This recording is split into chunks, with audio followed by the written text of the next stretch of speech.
తల్లిని తండ్రిని మనం ఎందుకు ప్రథమంగా గౌరవించాలి అంటే, వారు ఇంకేం చేయక్కల్లా, మానవ జన్మనిచ్చారు, అదొక్కటి చాలు. లేకపోతే భూమి మీద పడేవాళ్ళమే కాదు మనం, అది చాలు, ఇంకేం అక్కల్లా.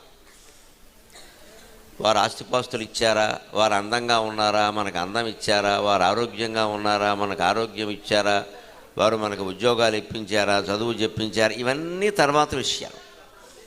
అసలు మానవ జన్మ రావడం అనేది మనకు ఆ తల్లి వల్ల ఆ తండ్రి వల్ల మాత్రమే జరిగింది. కాబట్టి వారిద్దరికీ జీవితాంతం మనం కృతజ్ఞులమే ఉండవలసిందే. ఎన్నింటిని సాధించడానికి మానవ జన్మ ఉపయోగపడుతుందో, ఇతర జీవులు వేటికి ఆ అవకాశాలు ఎలా లేవో కేవలం మానవుడికి మాత్రమే ఉన్నాయో ఇవాళ కర్మ సిద్ధాంతం ప్రవచనం ద్వారా మనం రుజువు చేసుకోబోతున్నాం.